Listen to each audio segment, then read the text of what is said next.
Maturski panoi su decenijama krasili izloge naših gradova, a u Novom Sadu je poslednjih godina ta tradicija počela da bledi jer su pojedini vlasnici radnji tražili čak i novac za smeštanje maturskih panoa u izloge.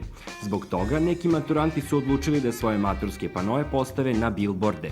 Moguće da će to postati trend tokom godina koje dolaze. Međutim, odlukom grada Novog Sada propisana je ugovorna obaveza za stavljanje maturskih panoa u izloge.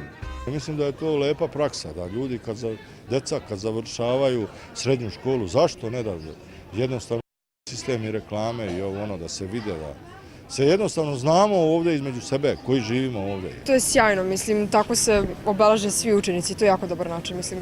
I mi ćemo tako biti za 3 godine. Ok, uglavnom, sve najbolje. Ugostitelji i ovo, oni traže neki procenat da bi postavili, a mislim to je nekorektno. Šta ima tu, ono malo prostora, ni će mu obračunati porez, ni će nešto mu tražiti država neku naknadu na to. Zašto ne bi dalo da postave, da jednostavno se vide, da poznajemo svoju decu ovde. I to je baš, mislim, lepa praksa. Ovih dana vlada maturska groznica jer je matura nešto čemu se svaki srednjoškolac nada i misli da će pogotovo one maturske večeri mnogo toga uspeti da promeni u svom životu. Devojke oblače haljine koje će retko posle toga nositi, a momci nazdravljaju čak i onima koje nikada nisu podnosili. Sve to zato jer znaju da se posle toga sve menja. Odlična ideja da mladi vide sami sebe. I to je jedan uspeh za mlade, da je uspeo barem da dođe na scenu. Možda u čitavom životu neće doći u priliku da bude u izlogu. Mislim da je jako dobro, bar ovako viđamo našu decu.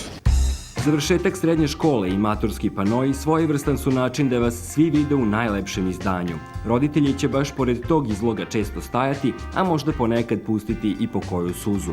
Zadržavaće se tu malo više jer ih toliko ne interesuju ostale stvari koje okružuju pano. Odmah će se setiti kakve su sve tinejdžerske bubice morali da trpe, ali bit će ponosni jer gledaju svoje dete koje je iz pelena izraslo u mladog čoveka ili ženu. Lepo je to kad čovjek vidi onako i sebe i drugare i tako. Da ne kažem, davno je bilo. Ne znam, mislim, okej, ništa loše, samo dobre uspomene, ali ne znam tačno. Ni kad je bilo, ni gde.